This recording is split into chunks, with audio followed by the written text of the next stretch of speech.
أعوذ بالله من الشيطان الرجيم.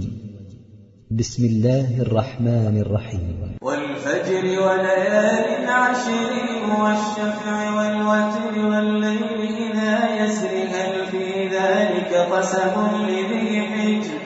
ألم تر كيف فعل ربك بعاد إرم ذات العماد التي لم يخلق مثلها في البلاد وثمود الذين جابوا الصخر بالواد وفرعون ذي الأوتاد الذين طغوا في البلاد فأكثروا فيها الفساد فصب عليهم ربك سوط عذاب إن ربك لبالمرصاد فأما الإنسان إذا ما ابتلاه ربه فأكرمه ونعمه فيقول ربي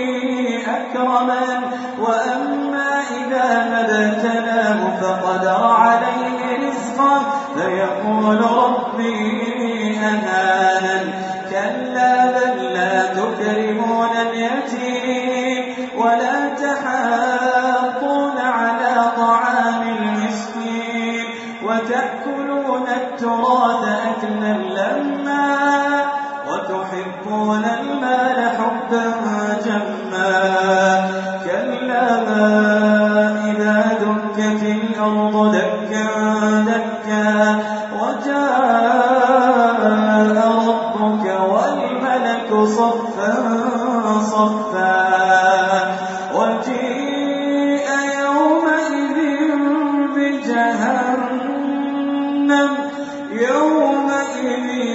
يتذكر الإنسان وأنى له الذكرى يقول يا ليتني قدمت لحياتي فيومئذ لا يعذب عذابه أحد ولا يوثق وثاقه أحد يا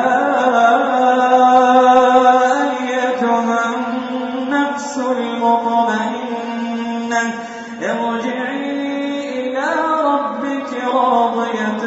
مرضية فادخلي في